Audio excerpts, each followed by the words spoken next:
5 minutes until the nursing exam doors close forever. Keisha Williams clutches her admission ticket, her only escape from poverty. The testing center gleams just 50 yards away, but something's wrong on the street. A black Mercedes wrapped around a fire hydrant. Steam rising. Inside, a pregnant woman in designer clothes slumps against the deflated airbag, blood streaming down her face. "Help! My baby!" The woman's swollen belly contracts violently. 7 months pregnant. Alone. In the projects. Why is she here? Phones emerge like weapons. Recording. Watching. No one helps. The woman's breathing grows shallow. Preeclampsia Keisha recognizes the deadly signs from her medical training. 2 minutes left. Keisha stares at her ticket, then at the woman who might lose her child. Her future versus 2 lives hanging in the balance. She drops to her knees beside the car. "I'll save you and your baby." The admission ticket flutters away in the wind. Keisha's hands work steadily, checking the woman's pulse while supporting her neck. "Stay with me. What's your name?" "Eleanor. Eleanor Ashworth." The woman's voice trembles. "Is my baby?" "Your baby's heartbeat is strong, but we need to get you to a hospital now." Keisha applies pressure to the head wound with her jacket. Blood soaks through immediately. The ambulance arrives in a symphony of sirens and flashing lights. Paramedics rush toward them, but Eleanor's grip tightens on Keisha's wrist. "Don't leave me, please." "I'm right here." Keisha climbs into the ambulance. "Ma'am, I have medical training. I can help." The ride to Metro General is a blur of vital signs and whispered prayers. Eleanor's blood pressure spikes dangerously classic preeclampsia. Without immediate intervention, both mother and child could die. "We're losing her," the paramedic shouts as Eleanor's eyes roll back. Keisha positions Eleanor on her left side, elevating her legs. This reduces pressure on the vena cava, helps blood flow to the baby. The paramedic stares. "How do you—" "I'm a nursing student. I was supposed to take my licensing exam today." Eleanor's breathing stabilizes. Her eyes flutter open, finding Keisha's face. You saved us both." At the hospital, emergency teams swarm Eleanor's gurney. Before they wheel her away, she presses something into Keisha's palm, a business card. "I won't forget," Eleanor whispers. "I promise." The bus ride home feels endless. Keisha stares at the crumpled business card. Eleanor Ashworth, Ashworth Medical Foundation. The address is in the city's most exclusive district. Her phone buzzes. Missed calls from her family, 17 of them. The projects loom ahead, concrete towers stretching toward gray clouds. Home sweet home. Keisha climbs 3 flights of broken stairs, past graffiti and the lingering smell of marijuana. Inside apartment 3B, her family waits. Her mother, Patricia, sits at the kitchen table, still in her hospital scrubs from her overnight shift. Her younger brother, Marcus, slouches on the couch, textbook open but eyes fixed on his sister. "How'd it go?" Patricia asks, hope flickering in her tired eyes. Keisha's silence says everything. "You didn't take it." Marcus closes his book with a snap. "Tell me you didn't throw away 4 years of studying for some stranger." She was pregnant, 7 months, having complications. There were paramedics. She would have died, Marcus, her and her baby. Patricia reaches across the table, taking her daughter's hands. "You did the right thing, baby girl." "Did I?" Keisha's voice cracks. "The next exam isn't for 18 months. By then, we'll have lost the apartment, Grandma's medical bills. We'll figure it out." But Patricia's words sound hollow. They both know math. Without Keisha's nursing salary, the family faces eviction within 3 months. Marcus stands abruptly. "Was it worth it? Saving some rich lady who'll never think about you again?" The business card feels heavy in Keisha's pocket. Eleanor Ashworth. That name sounds familiar, but she can't place it. Later that night, Keisha lies awake on the pull-out couch, listening to sirens wail outside. Her grandmother's oxygen concentrator hums from the back bedroom, a constant reminder of mounting medical costs. She pulls out her phone and searches for Eleanor Ashworth. The screen floods with images. Eleanor at charity galas. Eleanor cutting ribbons at hospital openings. Eleanor beside a tall, silver-haired man identified as William Ashworth, tech billionaire and philanthropist. A billionaire's wife. Keisha saved a billionaire's wife. The irony isn't lost on her. She sacrificed her future to save someone who could buy and sell her entire neighborhood without blinking. But in the ambulance, Eleanor hadn't looked like a billionaire's wife. She'd looked like a terrified mother, desperate to save her unborn child. Keisha stares at the business card until her eyes blur. "I won't forget," Eleanor had promised. Rich people make a lot of promises they don't keep. Still, something in Eleanor's eyes had seemed different, genuine. Outside, the city never sleeps. Car horns blend with distant music and shouting, the project's pulse with life harsh, unforgiving, but real. Keisha closes her eyes and tries not to think about the nursing exam she'll never take, about the family depending on her, about the future that slipped away the moment she chose compassion over ambition. Tomorrow, she'll return to double shifts at the diner. She'll pretend the business card doesn't exist. But tonight, she allows herself to wonder, what if Eleanor Ashworth really meant what she said? 3 weeks pass like a slow bleed. Keisha's alarm screams at 4:30 a.m. Another double shift at Metro General, not as a nurse, but mopping floors and emptying bedpans. The same hospital where she saved Eleanor Ashworth's life. She watches real nurses rush past, their scrubs crisp and purposeful. That should be her. Would be her if she hadn't torn up her future for a stranger. "Williams, the trauma bay needs cleaning. Blood everywhere." The supervisor doesn't look up from his clipboard. Keisha grabs her mop bucket. In Trauma Bay 3, she finds the aftermath of a motorcycle accident. Red stains the floor in abstract patterns. She's seen this before too many times. As she works, she overhears the attending physician. "Hemorrhage, possible internal bleeding, get me 2 units of O-neg stat."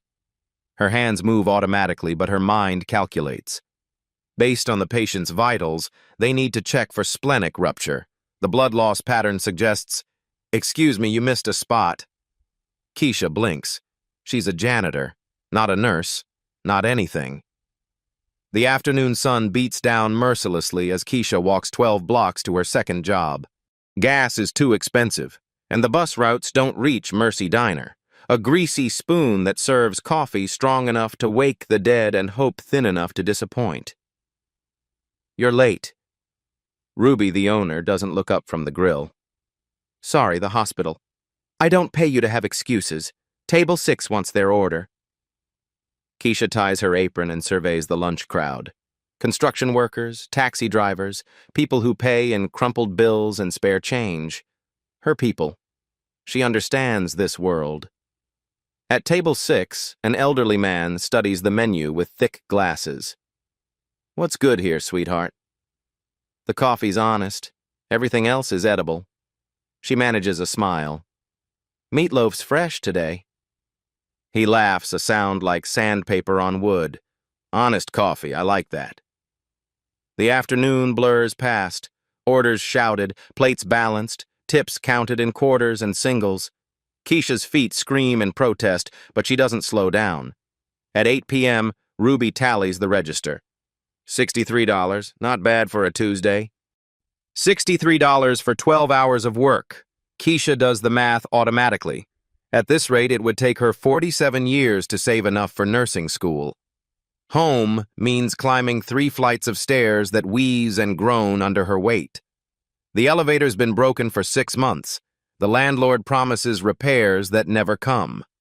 Inside apartment 3B, the air hangs thick with the smell of instant noodles and desperation. Marcus sits at the kitchen table, textbooks scattered like fallen leaves. He's 17, sharp as a blade, and angry at the world. "How much today?" he asks without looking up. "Enough." Keisha dumps her tips on the counter, mostly coins, a few bills. "How's Grandma?" "Sleeping. The oxygen tank's almost empty. Each tank costs $97. Insurance covers 60%, leaving them with $38 they don't have. Keisha counts her tips, $41.37. Close enough. In the back bedroom, Grandma Rose sleeps fitfully. At 78, she raised Keisha when Patricia worked double shifts. Now cancer eats her from the inside, one breath at a time. "How are you doing, Grandma?" Keisha whispers. Rose's eyes flutter open, cloudy, but still sharp. "Did you become a nurse today?" The question hits like a physical blow. "Not yet, Grandma. Soon." "Good. The world needs more people like you. People who care." Keisha adjusts the oxygen mask and checks the tank gauge. 3 hours left, maybe 4. Back in the kitchen, an official envelope waits on the table. The return address makes Keisha's stomach drop. Metro Nursing Academy, Admissions Department. Her hands shake as she opens it. "Dear Ms. Williams, we regret to inform you that your missed examination date has resulted in automatic dismissal from the nursing program. Per university policy, reapplication requires an 18-month waiting period and full tuition payment." 18 months. $28,000. Marcus reads over her shoulder. "Well, that's it then." "Don't." "No, seriously. You saved some rich lady, and now we're all screwed. Grandma's dying, Mom's working herself to death, and you're mopping floors for minimum wage." "I said don't." "Why, because it's true?" Marcus slams his hand on the table. "You want to know what I think? I think you're scared of actually making it, so you sabotaged yourself." The words hang in the air like smoke. Keisha pulls Eleanor's business card from her wallet. She's carried it every day but never called. What would she say? "Hi, remember me? I'm the girl who threw away her future for you. Mind returning the favor?" Pride is expensive. Maybe too expensive. Outside, the projects settle into their nightly rhythm. Music from competing stereos, children playing in hallways, the distant wail of sirens' urban lullabies that promise nothing and deliver less. Keisha stares at the business card until the words blur. Tomorrow she'll work another double shift. Tomorrow she'll pretend this envelope doesn't exist. But tonight, for the first time in 3 weeks, she allows herself to wonder, what if Eleanor Ashworth meant what she said? Thursday morning arrives gray and unforgiving. Keisha stumbles out of bed at 4:15 a.m., muscles screaming from yesterday's double shift. The oxygen concentrator hums its mechanical lullaby from Grandma Rose's room. She's pulling on her work uniform when Marcus shouts from the kitchen. "Keisha, you need to see this!" Through the grimy window, a pristine white Rolls-Royce Phantom sits parked outside their building like a spaceship that crash-landed in the wrong galaxy. Chrome gleams against the backdrop of cracked concrete and rust-stained fire escapes. Children press their faces against apartment windows. Mrs. Rodriguez from 2A stands on her balcony, phone out, recording. Even the corner dealers have stopped mid-transaction to stare. "What the hell?" Marcus breathes. A uniformed chauffeur emerges from the driver's seat, tall, professional, completely out of place.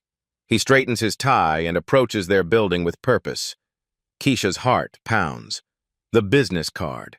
Eleanor's promise. 3 sharp knocks echo through their thin door. Patricia appears from the bathroom, hair half-styled for her shift at the hospital. "Who knocks like that?" Keisha opens the door to find the chauffeur holding an enormous bouquet of white roses and an envelope sealed with gold wax. "Miss Keisha Williams?" His voice carries a British accent that sounds like money. That's me." From Mrs. Eleanor Ashworth. She requests your presence this afternoon, if you're available. He hands her the flowers and envelope with practiced grace. I'll wait for your response. The hallway fills with neighbors pretending to check their mail. Mrs. Johnson from across the hall doesn't even pretend she stands in her doorway, arms crossed, watching the show. Back inside, Keisha's hands tremble as she opens the envelope. The paper feels expensive, heavy with significance. Dearest Keisha, 3 weeks ago, you saved my life and my son's life. I promised I wouldn't forget, and I kept my promises. Please join me for lunch today at 2 p.m. My driver will wait for your answer. There's something I'd like to discuss with you.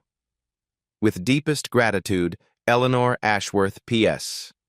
Henry, my son, is healthy and beautiful thanks to you. Patricia reads over her shoulder. Henry? The baby. She named him Henry. Marcus snatches the letter. This is crazy. Rich people don't do this.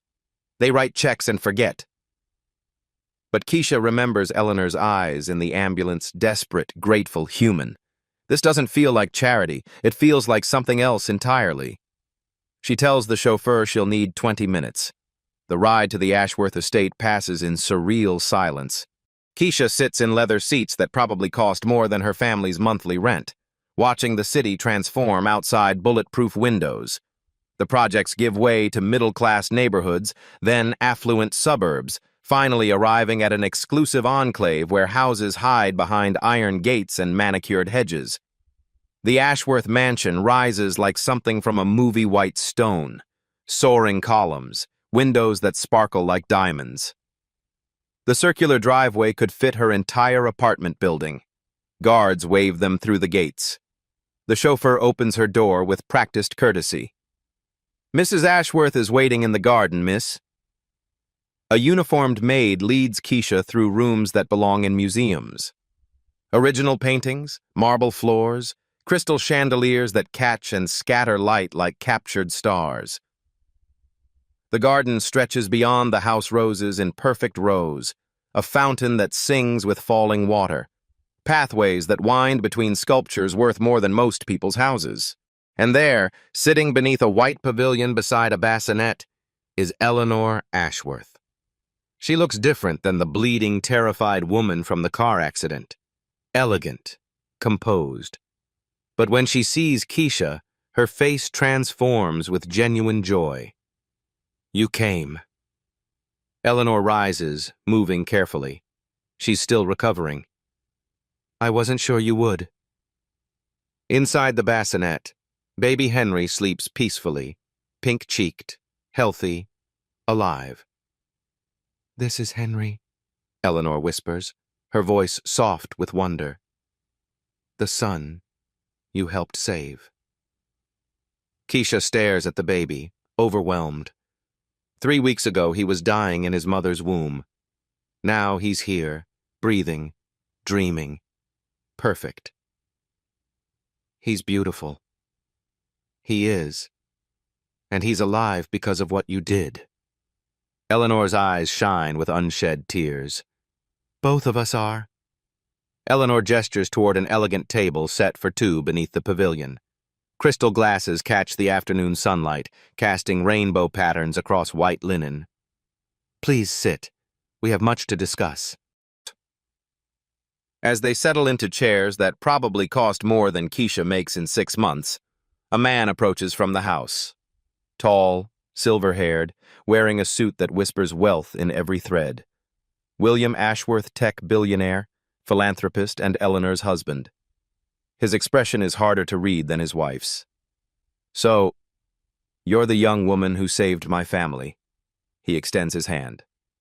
William Ashworth. Keisha shakes it, fighting the urge to check if her palms are sweaty. Keisha Williams, sir. Please call me William. But his tone suggests he's still evaluating her. Eleanor reaches over and touches Keisha's arm. Tell me about yourself. I want to know everything about the person who sacrificed her future for strangers. Heat creeps up Keisha's neck. I didn't sacrifice anything. I just did what anyone should do. Anyone should, but most people don't. William's voice is measured, analytical. Our security cameras caught the entire incident. 17 people walked past Eleanor's car. 17. Only you stopped. The weight of that number settles between them. Eleanor leans forward. I need you to understand something.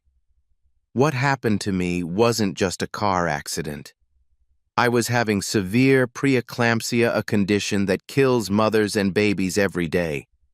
Without immediate medical intervention. She doesn't finish. She doesn't need to. The doctor said you performed a textbook emergency response, William continues. Positioned Eleanor correctly, monitored her breathing, and recognized the symptoms immediately. How? I studied emergency obstetrics, was going to specialize in high-risk pregnancies. The words taste bitter. Before I missed my licensing exam, Eleanor and William exchange a look that speaks volumes. Why were you in our neighborhood? Keisha asks suddenly. I mean, no offense, but that area... Eleanor's composure cracks slightly. I was visiting someone I'd lost touch with. A family matter. Her voice carries old pain. It doesn't matter now. What matters is that you were there when I needed you most. William pulls out an iPad, fingers dancing across the screen. Your academic records are impressive. Top 5% of your class. Dean's list every semester. Glowing recommendations from professors. Keisha's stomach drops. How did you... We researched you. Standard practice. William's expression softens slightly. We don't make major decisions without information. Major decisions? Eleanor reaches into the bassinet and lifts Henry, who stirs but doesn't wake. My husband and I have been discussing how to properly thank you. Money seems insufficient. We'd like to offer you something more meaningful, William says. A chance to complete your education and pursue your calling. Keisha's heart hammers. I don't understand. Full scholarship to complete your nursing degree, room and board covered, books, supplies, everything. Eleanor's voice is steady, but her eyes shine with excitement. Plus a guaranteed position at our medical foundation upon graduation. The garden spins around Keisha. That's over $30,000. Money we spend without thinking, William says bluntly. You saved something money can't buy my family. I can't accept charity. The words come out sharper than Keisha intended. I'm sorry, but I don't take handouts. Eleanor and William exchange another look. What if it wasn't charity? Eleanor asks carefully. What if you earned it? How? William leans back in his chair. Our foundation runs several medical outreach programs, free clinics, mobile health units, emergency response training. We need someone with your skills and background to help coordinate medical services. Part-time work while you complete your degree, Eleanor adds. 20 hours a week, real responsibility, real impact, real salary. Keisha's mind races. You're offering me a job? We're offering you a partnership, William corrects. You understand the communities we serve because you come from them. You know what it's like to choose between medication and rent, between doctor visits and groceries. Most importantly, Eleanor says, shifting Henry to her other arm, you've proven you put saving lives above personal gain. That's exactly who we need running our community health initiatives. The offer hangs in the air like a bridge between two worlds. Why? Keisha whispers. Really, why would you do this? Eleanor is quiet for a long moment, studying her son's sleeping face. 3 weeks ago, I was visiting my daughter, my first daughter. I never told you about her. William's jaw tightens, but he doesn't interrupt. Sarah was 22, struggled with addiction, lived in the projects not far from where you found me. Eleanor's voice wavers. She overdosed that morning. I was driving back from identifying her body. The truth hits like a physical blow. Eleanor wasn't just a rich woman slumming it in the wrong neighborhood. She was a grieving mother. The accident happened because I was crying. Couldn't see the road clearly. Eleanor's tears fall freely now. I was ready to die, ready to join Sarah. But then you appeared. William reaches over and takes his wife's free hand. You saved my life when I didn't want to be saved, Eleanor continues. Reminded me I had another child to live for. Henry exists because you chose compassion over convenience. Keisha wipes her own eyes, overwhelmed. So this isn't charity, William says firmly. This is recognition, investment in someone who embodies everything our foundation stands for. There's one condition, Eleanor adds with a watery smile. You have to promise to call me Eleanor. None of this Mrs. Ashworth business. We're family now. Keisha looks around the garden at the impossible luxury, the sleeping baby, the two people offering to change her life forever. 3 weeks ago, she was nobody special, a nursing student from the projects with big dreams and empty pockets. Now she's sitting in a billionaire's garden, being offered a future she never dared imagine. I don't know what to say. Say yes, Eleanor whispers. Say you'll let us do for you what you did for us. Save a life. Henry chooses that moment to wake up, blinking up at his mother with dark, curious eyes. He's perfect, healthy, alive, because Keisha made an impossible choice 3 weeks ago. Yes. The word comes out as a whisper, then stronger. Yes, I'll do it. Eleanor's smile could power the entire city. Welcome to the family, Keisha Williams. For the first time in weeks, Keisha allows herself to believe in second chances. 2 months later, Keisha's life has transformed beyond recognition. Her new apartment near Metropolitan Nursing College is small but clean worlds away from the projects. Sunlight streams through windows that actually open. The refrigerator hums quietly, stocked with food that doesn't come from a can. She video calls her family every morning. Today, Patricia appears on screen in their old kitchen, but something's different. New appliances gleam in the background. The foundation paid off Grandma's medical bills, Patricia says, tears in her eyes. All of them. She's getting better care now. Real care. Marcus leans into frame, wearing a new school uniform. I got into St. Augustine Prep. Full scholarship. Eleanor said academic excellence runs in families. Keisha's throat tightens. Eleanor didn't just save her, she lifted up everyone she loves. At Metropolitan, professors treat her with newfound respect. Her advisor, Dr. Martinez, reviews her course load with enthusiasm. Emergency obstetrics, pediatric care, community health nursing, an ambitious schedule for someone starting mid-semester. I have catching up to do. Keisha adjusts her crisp new textbooks. They still smell like possibilities. The Ashworth Foundation specifically requested you for their practicum program. That's unprecedented. Dr. Martinez studies her file. What exactly did you do to earn their attention? The right thing at the right time. 3 afternoons a week, Keisha works at the Foundation's downtown clinic. It's in the heart of the projects, her old neighborhood, but she sees it differently now. Not as a trap, but as a community that needs healing. Today, she assists Dr. Brooks with prenatal checkups. Mrs. Rodriguez from her old building sits on the examination table, 5 months pregnant and terrified. Mija, is that you? Keisha from 3B? Mrs. Rodriguez's face lights up. I heard about you and that rich lady. You're famous around here. Just lucky. Keisha checks her blood pressure elevated but manageable. How are you feeling? Scared.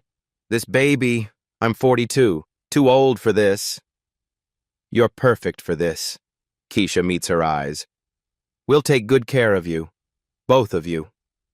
That evening, Keisha returns to the Ashworth estate for dinner, a weekly tradition Eleanor insisted upon. The dining room could seat 30, but they prefer the cozy breakfast nook overlooking the garden. Henry, now 4 months old, babbles from his high chair, reaching for everything with chubby fingers. When he sees Keisha, he squeals with delight. "He lights up whenever you visit," Eleanor observes. "I think you're his favorite person." Smart kid. William sets down his phone, unusual for him during family time. "I've been fielding calls about you all week." "Good calls or bad calls?" "Excellent calls. The clinic's patient satisfaction scores have skyrocketed since you started. People trust you." Eleanor bounces Henry on her lap. "They should. You saved their neighbor's life." Word spreads fast in tight communities. Through the window, the garden glows in golden hour light. 6 months ago, Keisha was mopping floors and counting quarters. Now she's studying advanced maternal care and building trust in communities that hospitals had forgotten. But something in William's expression suggests change is coming. His phone keeps buzzing with calls he's ignoring, a first since she's known him. Eleanor notices too. "What aren't you telling us?" William's jaw tightens. "Marcus Reed has been asking questions about the foundation's finances, and about you, Keisha." The name means nothing to her, but Eleanor's face goes pale. "He's back?" "He never really left." The first blow comes on a Wednesday morning. Keisha is reviewing patient files at the foundation clinic when her phone explodes with notifications. Text messages, missed calls, news alerts, all bearing the same devastating headline. "Nursing student under investigation for fraudulent claims." Her hands shake as she opens the lead article from Channel 7 News. Keisha Williams, 22, is under investigation by the State Nursing Board for allegedly fabricating her role in a medical emergency 3 months ago. Sources claim Williams exaggerated her actions to gain financial benefit from the wealthy Ashworth family. The room spins. Keisha grabs the desk to steady herself as she continues reading. Anonymous complaints filed with the board suggest Williams may have staged elements of the incident to appear heroic. The complainant alleges Williams violated medical protocols by treating a patient without proper certification, potentially endangering lives. Dr. Brooks appears at her cubicle, face grim. "Keisha, we need to talk." His office feels like a tomb. Official letterhead from the State Nursing Board sits on his desk, crisp, white, damning. "They're demanding a full investigation," Dr. Brooks says quietly. "Until it's resolved, you're suspended from all medical activities. No clinic work, no patient contact." "This is insane. I saved Eleanor's life." "I know, but the board has to investigate any formal complaint. Their hands are tied." "Who would do this?" But even as she asks, Keisha suspects the answer. The Ashworth estate feels different when she arrives that afternoon. Security guards she's never seen before patrol the gates. William meets her at the door, his usual composure cracked. "We've been expecting you." He leads her to his study, all dark wood and leather-bound books. Eleanor sits in a chair by the window, Henry sleeping in her arms, but she looks like she's aged years in hours. "Marcus Reed," William says without preamble. "Eleanor's former friend. He filed the complaint." "Friend?" Keisha looks between them. Eleanor's voice is barely a whisper. "He asked me to marry him 15 years ago. I chose William instead. Marcus never forgave either of us." William pulls up news footage on his laptop. A well-dressed man in his 50s stands outside the State Nursing Board building, speaking confidently to reporters, handsome in a cold way, with eyes that calculate rather than feel.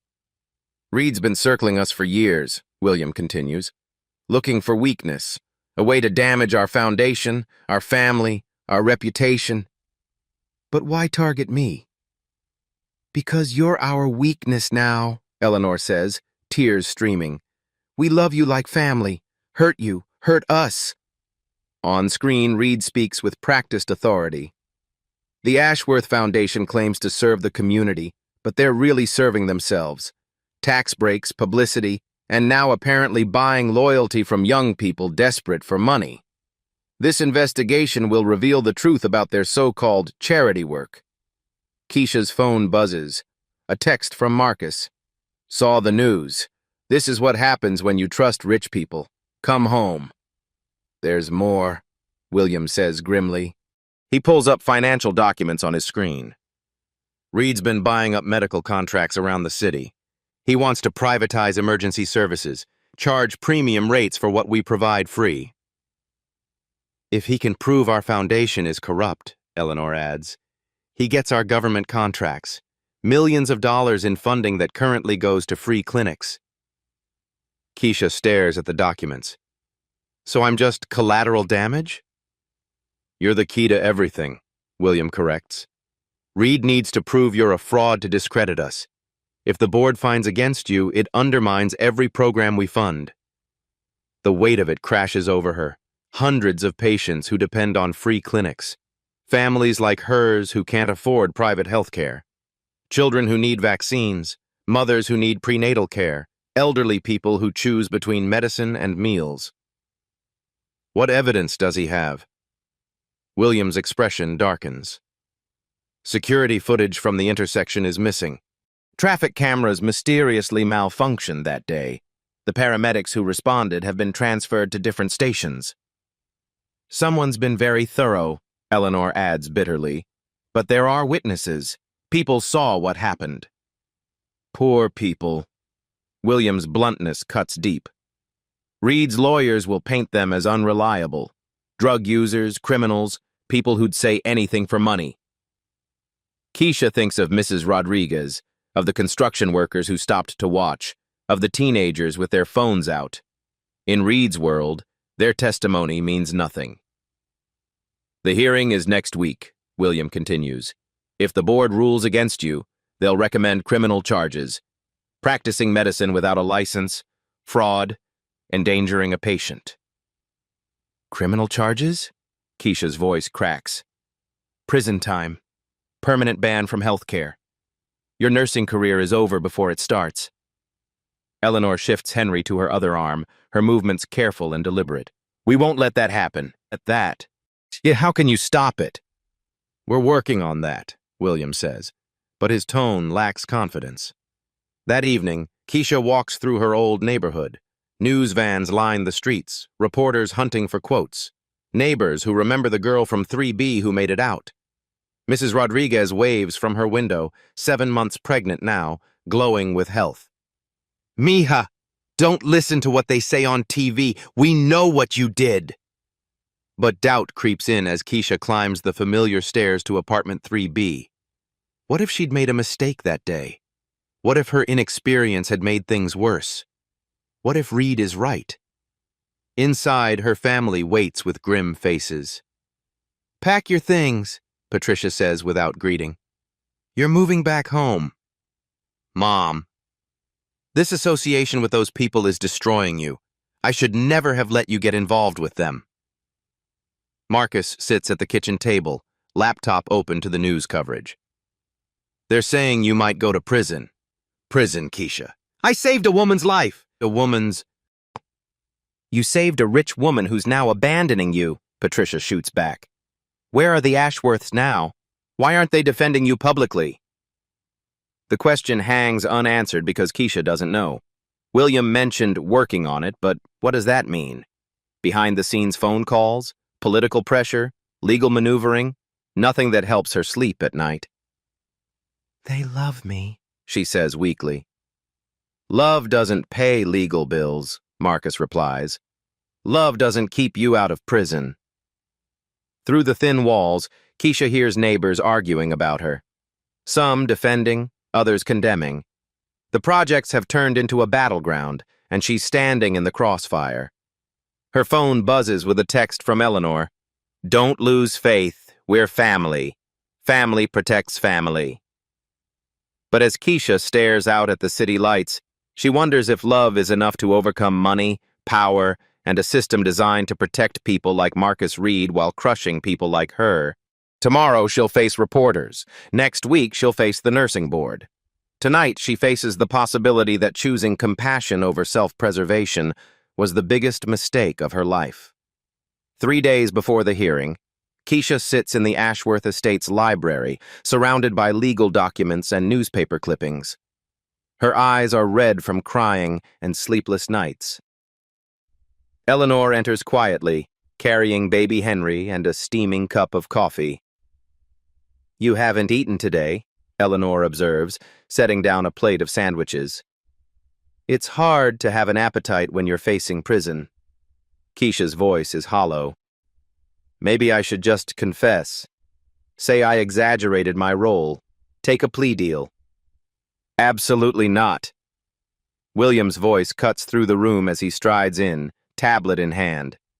"Reed would love that. It would validate every lie he's told. But what if I really did make mistakes that day? What if—" "Stop." Eleanor sits beside her, Henry gurgling happily.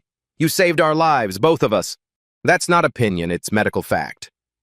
William pulls up a chair, his expression more determined than Keisha has ever seen. "I've been investigating Reed for the past week. Want to know what I found?" He opens his tablet, revealing financial records. 3 months ago, Reed purchased a controlling stake in Metro Medical Services, the largest private ambulance company in the state. So if he destroys our foundation's credibility, the city will cancel our emergency response contracts. Guess who gets them? William's smile is cold.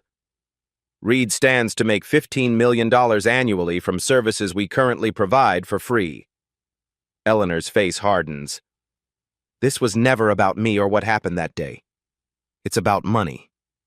Always is, with Reed." William continues scrolling through documents. "But here's the interesting part. He's been planning this for months. The complaint against you was filed the day after the accident was reported in the news." Keisha looks up sharply. "Up. The day after? But how could he know details about what happened?" "Exactly." William's eyes gleam. "How could he know enough to file a detailed complaint unless he was already watching us?" A chill runs down Keisha's spine. "You think he's been spying on your family?" "I think Marcus Reed is desperate," Eleanor says quietly. "Desperate men do dangerous things." William pulls up another screen security footage from various locations around the city. "I hired a private investigator to trace Reed's movements. Look at this." The grainy footage shows Reed meeting with various officials, nursing board members, city councilors, hospital administrators. All lunch meetings, all cash payments visible. He's been buying influence, Keisha realizes, for months. But there's something else. William fast-forwards through the footage.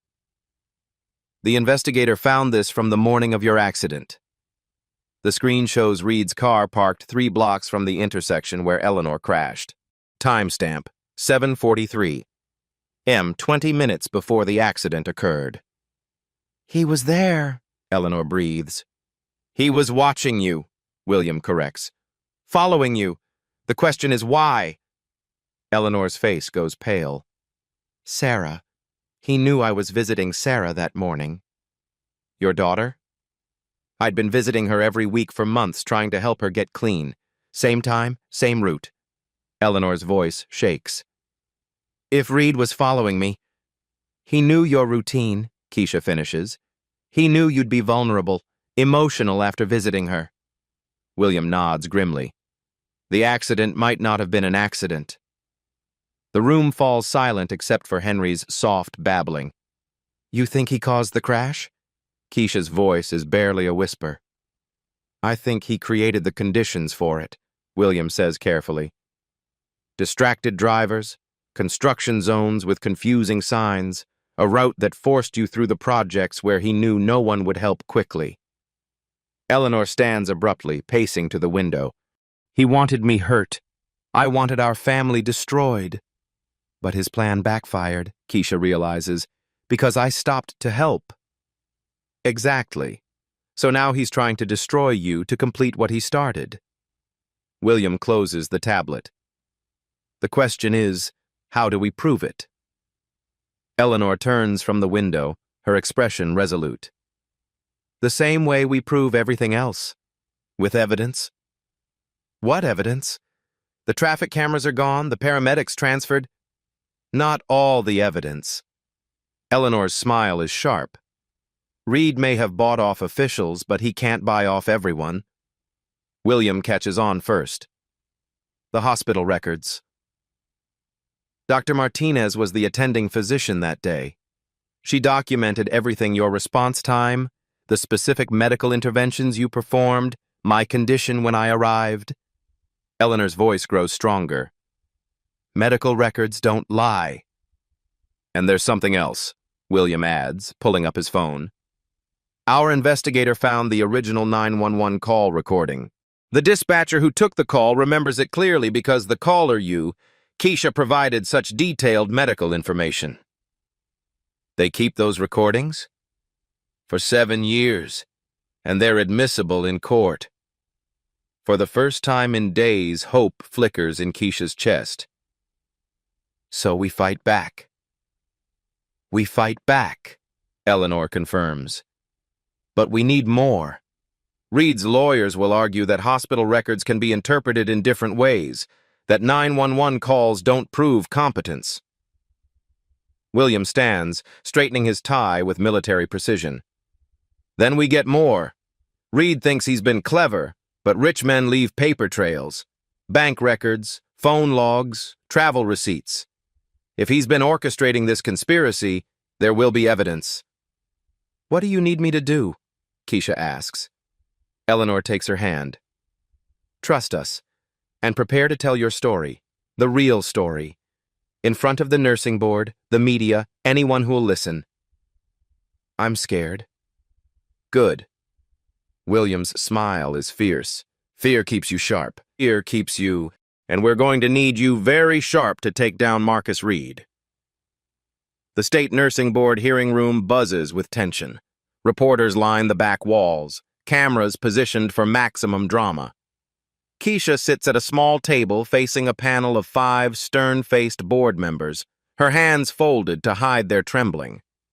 Across the aisle, Marcus Reed commands attention in a perfectly tailored suit, flanked by 3 expensive lawyers. He projects confidence, power, the certainty of a man who's never lost a battle that mattered. Board Chair Dr. Patricia Hendricks calls the session to order. We're here to investigate allegations against Ms. Keisha Williams regarding unauthorized medical practice and potential fraud. Mr. Reed, as the complainant, please present your case. Reed rises with theatrical precision. Thank you, Dr. Hendricks.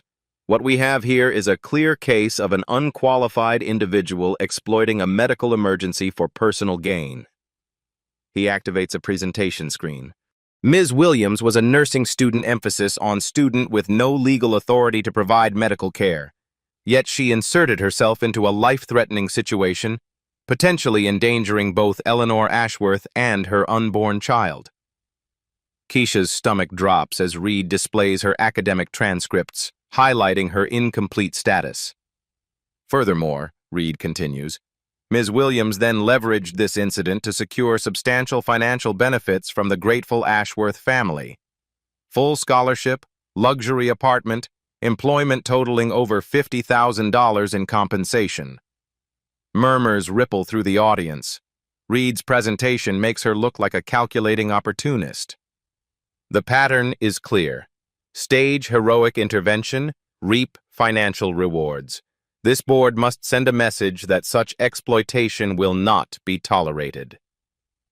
Dr. Hendricks nods gravely. Ms. Williams, how do you respond to these allegations? Keisha stands on unsteady legs. I saved a woman's life. Her baby's life. That's all I did. Without proper certification, Reed interjects smoothly, in direct violation of state medical practice laws. I used basic first aid. You diagnosed preeclampsia, Reed cuts her off. You positioned the patient, monitored vital signs, made medical decisions, all actions requiring licensed supervision. The board members exchange concerned looks. Reed is winning. Mr. Reed, Dr. Hendricks says, do you have evidence supporting your fraud allegations? I do. Reed signals his lead attorney, who produces a thick folder. Financial records showing the Ashworth family's payments to Ms. Williams began immediately after the incident.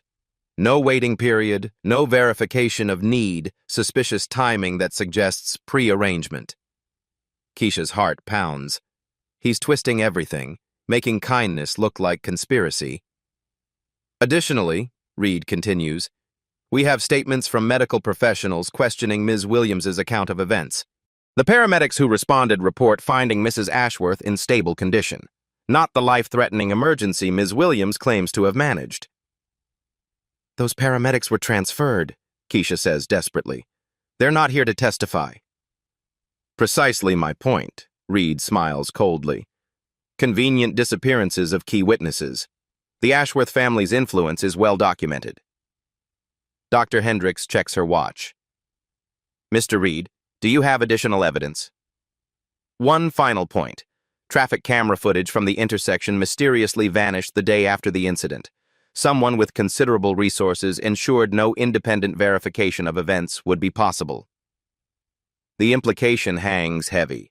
The Ashworths destroyed evidence to protect their fabricated story. Ms. Williams, Dr. Hendricks says sternly, these are serious allegations. Do you have any evidence supporting your version of events?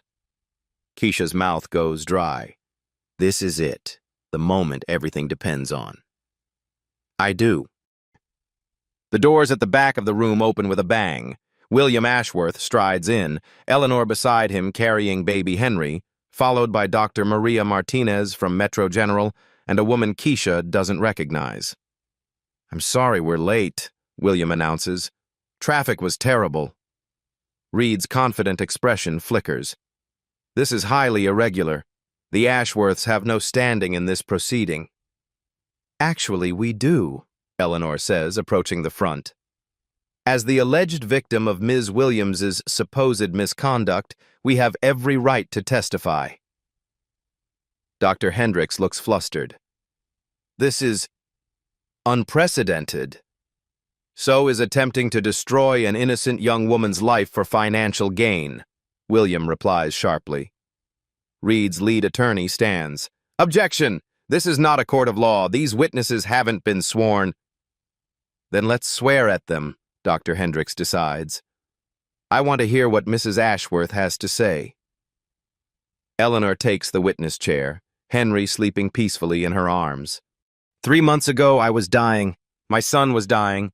Keisha Williams saved both our lives. That's hearsay, Reed's attorney protests.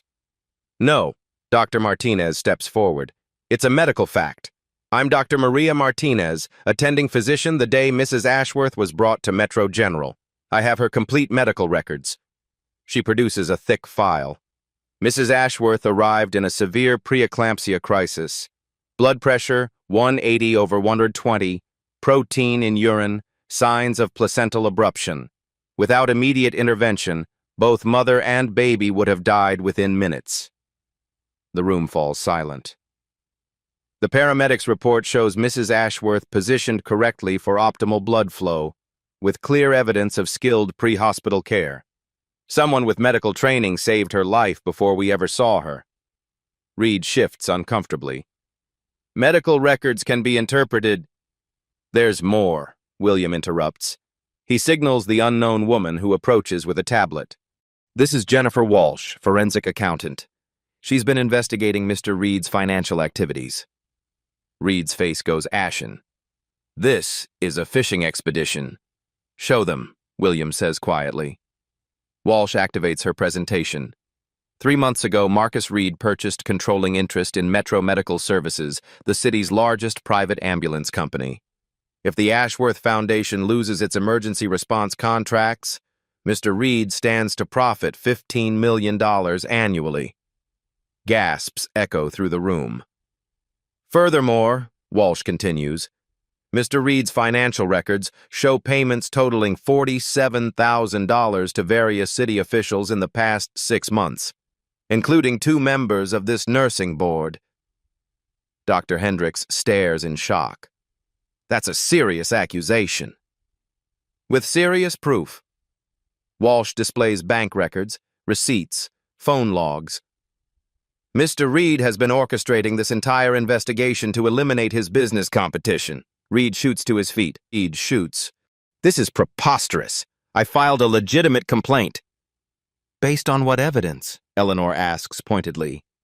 You weren't there. You didn't see what happened. But somehow you knew enough details to file a complaint the day after the incident was reported. I read the news reports. There were no news reports until a week later, William says smoothly. I have the media timeline right here. The trap snaps shut. Reed's mouth opens and closes soundlessly. Dr. Martinez steps forward again. There's one more piece of evidence, the original 911 recording from that morning. She produces a small device. The dispatcher who took Keisha's call documented that she provided detailed, accurate medical information about preeclampsia symptoms, information only someone with real medical training would know. The recording plays through the room's speakers. 911, what's your emergency? I need an ambulance immediately. Pregnant woman, approximately 28 weeks, showing signs of severe preeclampsia. Blood pressure appears dangerously elevated, possible placental complications. I'm maintaining my left lateral position to optimize blood flow. Keisha's voice, young but confident, rattling off medical terminology with precision. The room erupts. Reporters shout questions. Board members confer frantically. Reed's lawyers whisper urgently in his ear. Dr. Hendricks bangs her gavel repeatedly. Order! Order! When quiet returns, she fixes Reed with a withering stare. Mr. Reed, it appears your complaint was filed in bad faith. This board will be recommending you for investigation regarding bribery and conspiracy charges. Reed's face turns purple. You can't prove... We can prove everything, William says calmly. Bank records, phone logs, security footage showing you following my wife for weeks before the accident. Following her? Dr. Hendricks demands. Eleanor's voice is ice. He knew my routine visiting my daughter. He knew I'd be emotional, vulnerable. The accident wasn't random. The full scope of Reed's manipulation crashes over the room like a wave. Dr. Hendricks turns to Keisha, her expression completely transformed. Ms. Williams, this board owes you an apology. Your actions that day were not only appropriate but heroic. Furthermore, she continues, we recommend immediate advancement to full nursing certification, with commendation for exceptional performance under pressure. The room explodes in applause. Eleanor laughs through tears, Henry waking up and adding his voice to the celebration. Reed slumps in his chair, defeated. His lawyers are already packing, distancing themselves from the wreckage. Justice has been served, Dr. Hendricks declares. This hearing is adjourned. As reporters swarm and cameras flash, Keisha feels Eleanor's arms around her, feels Henry's tiny hand grab her finger. I told you, Eleanor whispers. You, Eleanor. Family protects family. 6 months later, the Metro General Hospital auditorium sparkles with celebration. Graduation day for the accelerated nursing program, and Keisha Williams stands at the podium in crisp white scrubs, her cap perfectly positioned, a golden honor cord draped across her shoulders. Class of 2024, she begins, her voice steady and strong. We chose a profession that demands everything, our hearts, our minds, our unwavering commitment to healing. In the front row, Eleanor beams with pride, holding 10-month-old Henry, who claps his chubby hands at the sound of Keisha's voice. William sits beside them, his usual stoic expression softened by unmistakable joy. Behind them, Patricia wipes tears from her eyes. Marcus, now a sophomore at St. Augustine Prep, grins widely.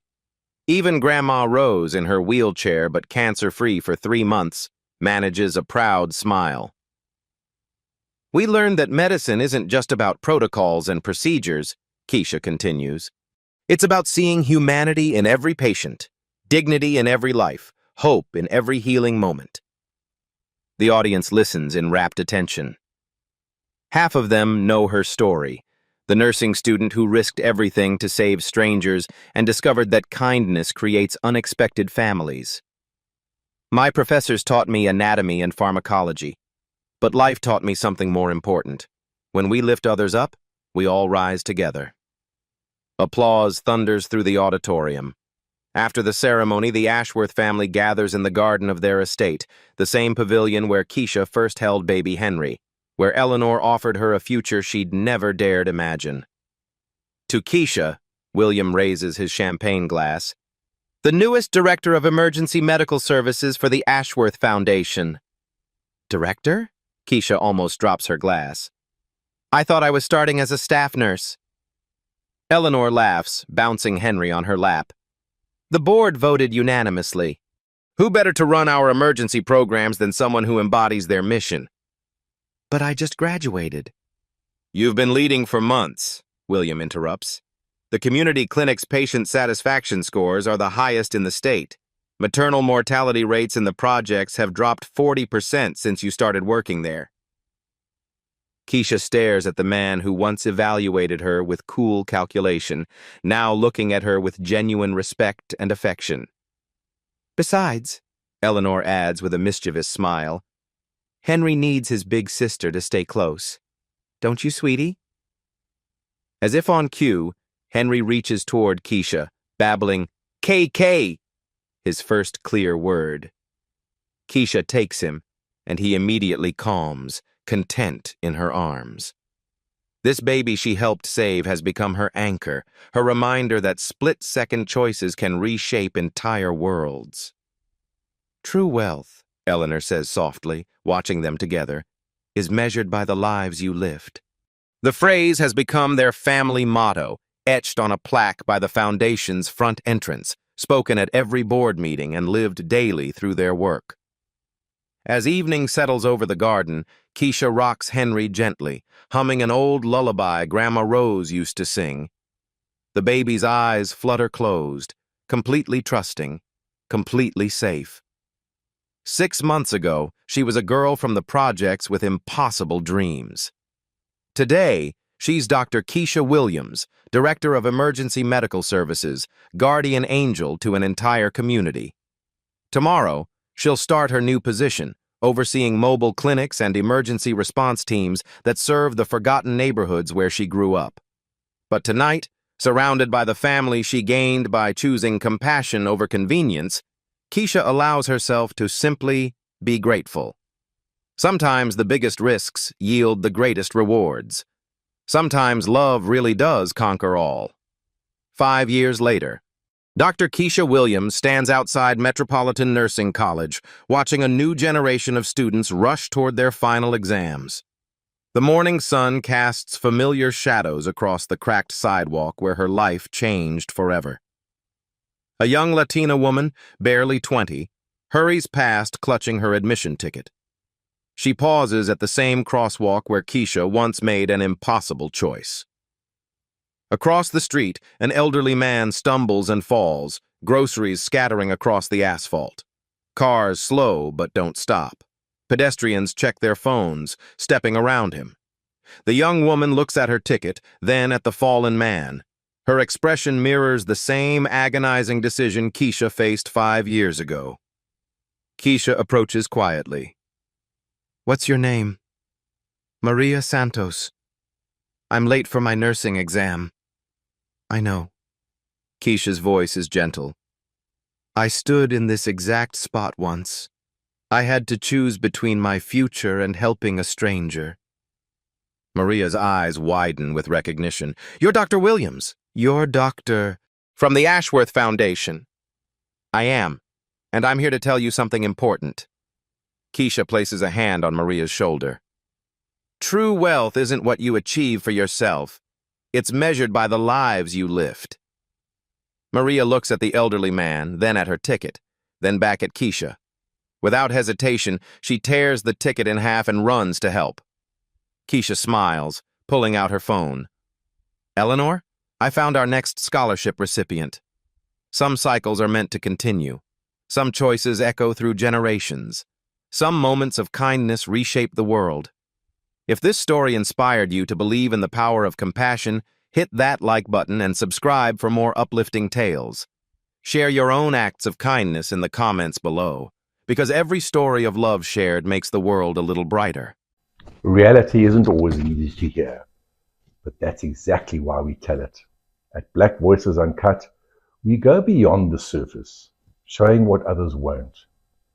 If you value unfiltered truth, hit like, comment your perspective, and subscribe. Every voice matters, and every truth deserves to be heard.